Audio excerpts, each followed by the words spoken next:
Are you new to 3D printing and you're looking for an easy machine that's user-friendly for your first printer? Or are you a seasoned veteran and you're looking for a workhorse, something that won't need any upgrades but can go through hours and hours of printing without having to worry about loose belts or unleveling beds and things like that? Well, today we're going to be reviewing the Creality CR-6 SE. It's my new printer and I got my review for it coming up today on Darkwing Dad.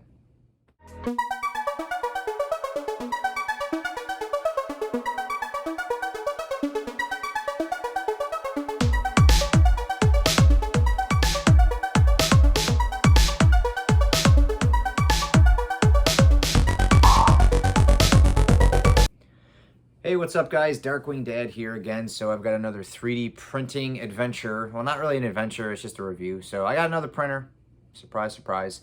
I am now the new owner of a Creality CR-6 SE printer. Something that I had been looking at for a while.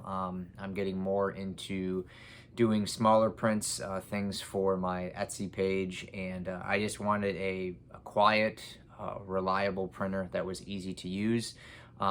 Something along the lines of a Ender 3 V2 or a Pro, something like that. But something that I wasn't going to have to upgrade. I wanted something that I could just pay a little bit more for, put it together, and not have to worry about upgrades or silent boards or BL touches or anything like that. I just wanted a good, reliable, small printer, and that's exactly what this machine is. So what I'm going to do is show you a quick video on setting it up and then show you all the features and give you my thoughts on it. So check it out. So this is probably one of the simplest 3D printers to set up. You literally need 8 bolts to assemble this together. Basically 2 on each side of the Z and X carriage, 2 bolts that fasten the LCD display in place, and then 2 bolts on top for the handle. Again, a very well-polished machine, very sturdy, very durable. You can see the 2 bolts on the bottom here. The nice thing about this too is all of the harnesses for the stepper motors, the hot end, the extruder, the LCD. Like when I screw this in, the harness is taped right there, so there's no guessing on where something may go or might go. You can see right there on the stepper motors, they're taped in place right there. They plug right in, very nice and easy. Here going up to the side stepper motor and the extruder right there, plugs right in. They are proprietary plugs, so you really can't mess anything up. Nice little clasps there for the Bowden tube and the harness. Super easy, super nice, just a very nice, durable, elegant machine, as I put it. Comes together very quick, very easy, hassle-free.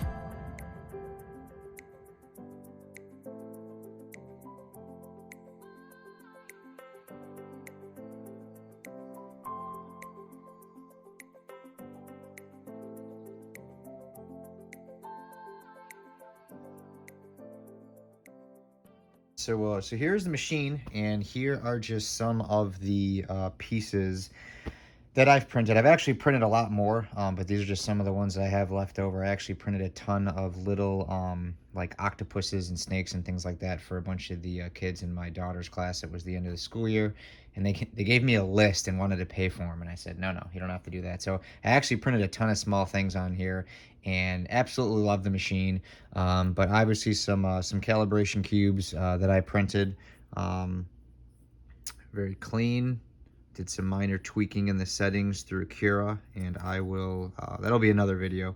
But this was Cube 1 and Cube 2, and I'll explain this at a later date. But we got Jigglypuff here, and she was printed at 0.2. And you can see how we have some lines and things. Like I said, the machine does still need a little bit of calibration. This was a Thingiverse file, so some of my other files actually printed really good. So like I look at this one, and then I look at this. This is Star-Lord's gun that I'm building for my son, and this thing, of course, is in silk, but it's absolutely flawless. And this is the same layer height. So it could be retraction settings. It could be, you know, different things calibration-wise that I have to tweak, but it's still printing off the printer, you know, very well. Here's a little bendy horse. This came out really good, again, 0.2. You've got your typical, you know, lines on the top here that you know, you'll deal with from time to time. But this piece came out pretty cool. And then this is going to be for my upcoming video. I'm building the new Loki helmet, and I actually printed the whole helmet on here. And this one came out really good. I used the Creality filament that came with it, and it, like, I always have high hopes for it, and it always lets me down. Like, it just, compared to some other stuff, it never really seems to print amazing. Like, it prints okay. And this is at a 0.16, so this was printed a little bit lower, but came out pretty good. There's just some of those waves that are going to have to get sanded down. And again, I believe that's calibration related. So there's still some things I'm digging into, how to calibrate this machine, because it's not like another machine, you know, some of my other machines like the CR-10 V2 and V3 where you can input everything from the screen. You actually have to hook it up directly to a computer. So there are still some things that I'm learning on this machine, but I wanted to show you, obviously you have it all set up here. Your power button's right on the side. So you turn it on and the machine loads up. One thing I absolutely love about this machine while it boots up is how easy the glass bed is to remove. So it just has these quick releases right here, and it just is so easy to, you know, to pop off. And I'm more of a hairspray guy, that's why I have mine flipped over, but that's what's cool about this machine is you can use either side of the bed. Now you can see I was using both sides. Just when I did Loki's crown, I flipped it over to use hairspray just because it was a longer print. But you can see here I still got some remnants from the octopus that I printed. So you can use either side on this printer, which is a really cool feature. Pretty much with any of the units you can do that. But you basically just slide this in place here, and you just got to get these little pegs lined up and then lock it in place, and it's good to, I'm a little crooked there. Let me redo that. So you just get that lined up there, slide her in, and it locks in place. So really cool, quick feature. Most of the other small beds are using the little paper clasp or whatever. This has a very nice, I guess, professional heavy duty trend to it, so to speak. The unit itself has the control panel right here, full color touchscreen, super awesome. So looking at our control panel here, so I do have an SD card in there, so I'll show you how it prints and everything. But basically what you do is, you know, when you want to go to your setup, if you want to change your temperature, any of that, everything's right here. So you have temperature, lighting control, language, restore factory, and about. Your leveling, this is the auto leveling, which I'll show you. Ready, this is just basically if you want to control your axis. So if you want to move your axis, it's like I said, it's very different than most of the other machines. There's no dial, it's all touchscreen. So however you wanted to move the axis, if you wanted to obviously move the X by 10 millimeters, so you would just push it and you can see that it's moving. So just how you would with the little scroll button, but everything's touchscreen, so that's really cool. It does have you can see the temperature down here, really nice feature. It also has your Z offset and everything, so that's pretty awesome. Feeding and return, this is kind of like a new feature that they're starting to do. So instead of basically where you would scroll through and hit control, you can just hit feed or return. So you would put whatever distance you want in here. So say if you wanted to have it move 10, I don't know if you can see that on here, it's kind of bright, yeah. So if you wanted to have it go 10 millimeters, you would hit OK, and then you would hit feed. If you wanted it to return the opposite way, you would hit return. So kind of a cool feature. So if you are loading filament, or if you are removing it, you can use that feature. If you have a clog or something, you can use the return feature, and it'll just backfeed it versus yanking it out. So that's a really cool feature too. Obviously your preheat PLA, preheat ABS, and it does have one-click cooling, so you just click it, starts to cool it down a lot faster than all my other machines. This cools down in like half the time, which is pretty awesome. So if you're trying to get your machine shut down, it does it a little bit quicker. So on the bed leveling, this has automatic leveling. It's a little bit different than a BL Touch. The nozzle actually moves on this this unit, so when it levels, it has like a little sensor here, and this nozzle actually moves up and down. So it basically drops it down to the plate, and it pushes the nozzle up a little bit, and then it knows that it's level. So I'll show you real quick here. how it does it. Pretty decent view. So all you do is you click the automatic leveling, and what it will have to do is it will actually have to heat up to 120 degrees. Obviously, you know, you want the build plate warm, things like that, because glass expands. So you want it at close to a printing temperature when it's going to automatically level. So we're just going to let this warm up here, and it's going to automatically go into leveling mode. So you can see on the um, display here, it's got 16 points, and what that will do is the nozzle will go down to every single point and basically self-level itself. So the bed never moves. So paper leveling, all that stuff, it just doesn't happen anymore. Everything under here is completely solid. The bed will never move. It's simply moving by the nozzle. So you're going to see here it doing the automatic leveling.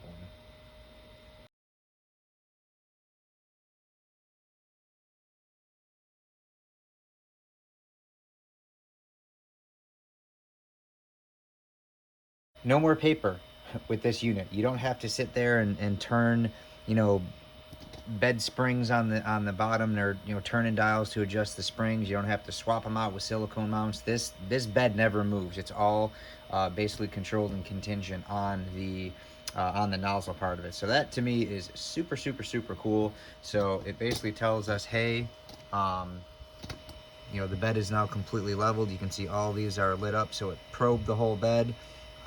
The nozzle is now adjusted to where it needs to go, and you're good to go. So now when it comes to printing, all you would do is go to setup, and you're going to go to temperature, and you just want to basically change your nozzle temperature to whatever you want. So we'll just say 200, and it'll slowly start. You can see how it switch over to 200. It'll slowly start to warm up. Now, of course, if you just go to the print feature and hit print, it'll start that too. But printing is pretty easy. It's pretty cool. It shows all your files right here. You can see some of those things that I've printed a couple Jigglypuffs, and these are just some of the calibration cubes.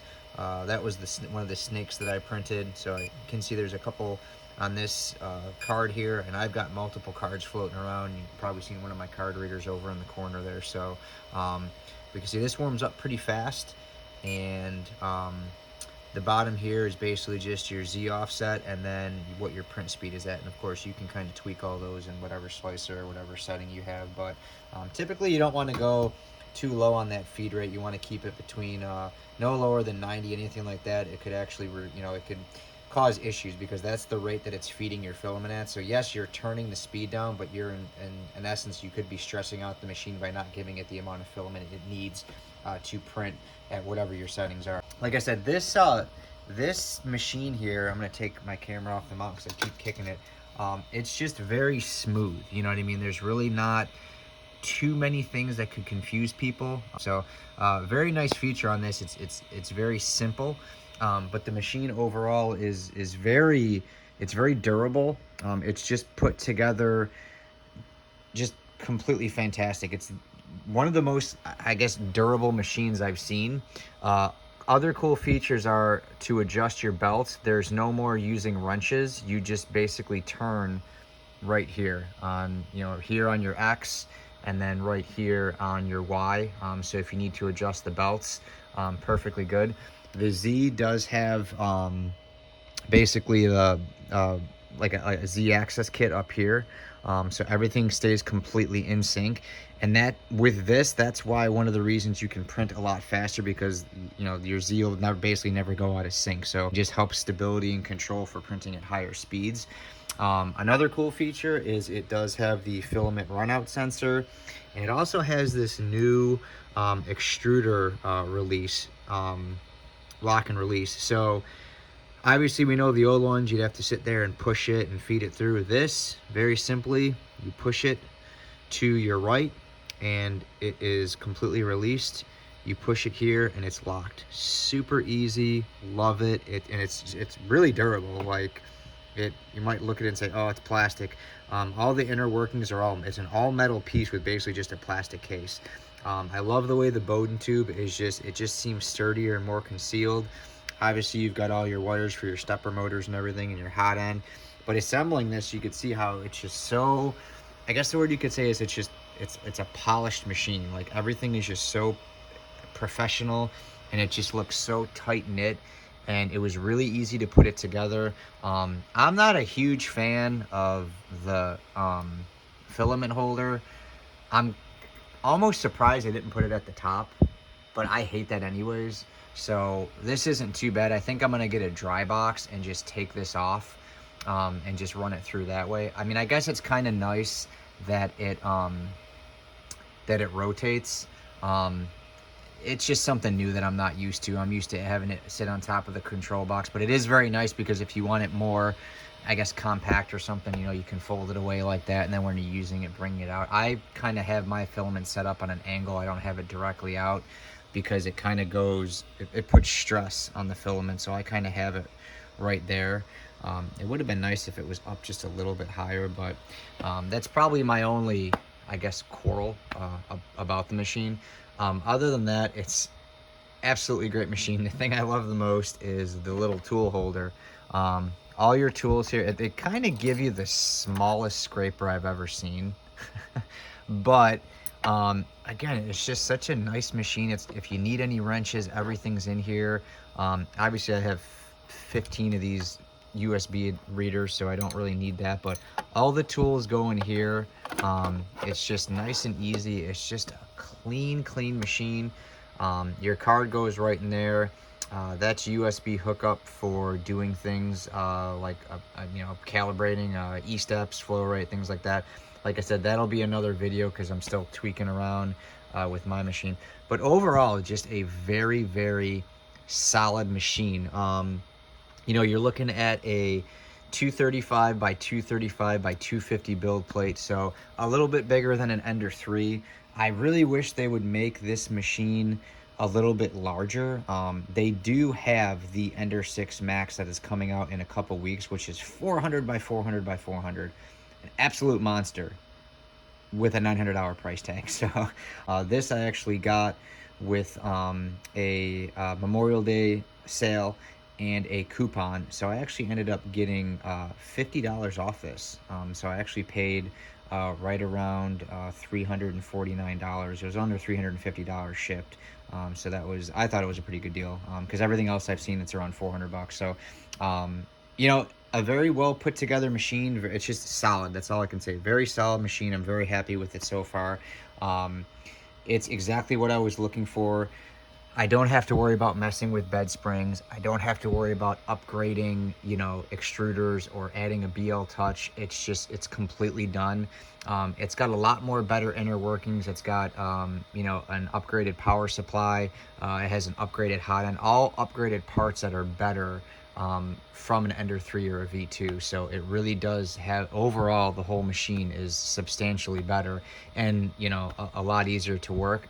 I haven't really ran it side by side next to my CR10 Mini because my CR10 Mini, I do have the E-steps and flow and everything calibrated. Once I get everything set up on this, I'm gonna, you know, run them head to head and really see how they go. But the silent board, the glass bed, the touch panel, the upgraded extruder parts, just all metal, everything, absolutely fantastic. Love this machine. I'll make sure to do like a 30-day update video for you guys to let you know how this is going. But so far, the assembly was easy. The printer works great. Absolutely flawless design by Creality. So thumbs up on that. All right, well, that's it, guys. That is my quick review for the new to me Creality CR-6 SE.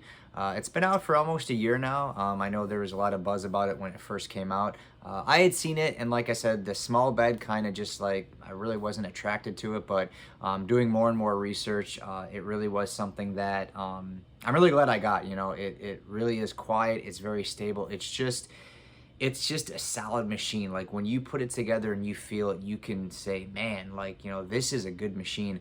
I actually bought a G-Tech Anet 8, I think was the model, and it just felt like it was gonna fall apart. Like I got it on Amazon on a hot deal, and I had it for 3 days and I sent it back. And I'm so glad I did because, you know, this CR-6 SE is just way better. There's more things I'm learning about it, like I said, to calibrate properly.